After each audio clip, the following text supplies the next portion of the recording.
আমি আজকে বলে দিলাম, নাইলে আপনারা বলবেন যে আমি আপনাদের সতর্ক করিনি। বাংলাদেশ সেনাবাহিনীর অভ্যন্তরে অভ্যুত্থানের চেষ্টা, গোপন বৈঠক এবং সেনাপ্রধানকে অপসারণের ষড়যন্ত্রের অভিযোগ নিয়ে ভারতীয় গণমাধ্যমে প্রকাশিত হচ্ছে একের পর এক প্রতিবেদন।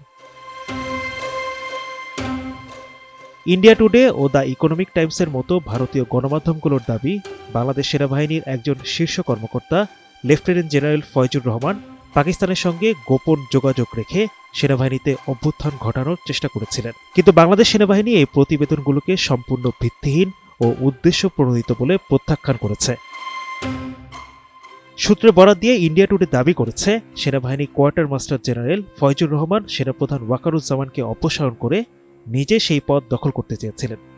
তার এই পরিকল্পনায় সমর্থন পাওয়ার জন্য তিনি গোপনে বিভাগীয় কমান্ডারদের সঙ্গে বৈঠক করেছেন। এমনকি জামাতপন্থী নেতাদের ও পাকিস্তানি কূটনৈতিকদের সঙ্গেও তার গোপন মিটিং হয়েছে বলে দাবি করা হয়। তবে ভারতীয় গণমাধ্যমগুলোর দাবি, এই অভ্যুত্থানের চেষ্টা ব্যর্থ হয় কারণ সেনাপ্রধান বিষয়টি আগেভাগেই ধরে ফেলেন এবং ঊর্ধ্বতন কর্মকর্তাদের সতর্ক করেন। এমন এক সময় এই প্রতিবেদন প্রকাশ করা হলো যখন বাংলাদেশ রাজনৈতিক অস্থিরতার মধ্য দিয়ে যাচ্ছে। সাম্প্রতিক সময়ে শেখ হাসিনার পরিবারের সম্পত্তির উপর হামলা, বঙ্গবন্ধুর বাড়িতে ভাঙচুর এবং আইনশৃঙ্খলার অবনতির মধ্যেই সেনাবাহিনীকে ঘিরে এমন খবর প্রকাশ করল ভারতীয় গণমাধ্যম।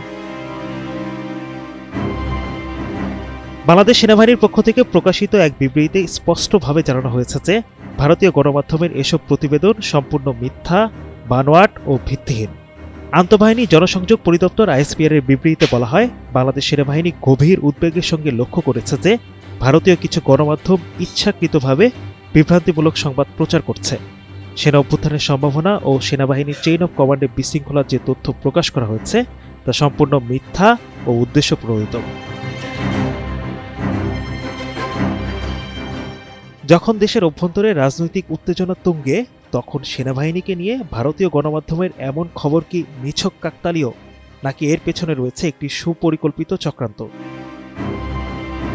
বাংলাদেশ সেনাবাহিনী ইতিহাসের বিভিন্ন সময় প্রমাণ করেছে যে তারা দেশের স্বাধীনতা, সার্বভৌমত্ব এবং জনগণের নিরাপত্তার প্রতি দায়বদ্ধ। সাম্প্রতিক ভারতীয় গণমাধ্যমে প্রচারিত খবর কি শুধুই সাংবাদিকতা, নাকি একটি বৃহত্তর ষড়যন্ত্রের অংশ? Adnan Delwar, NTV online.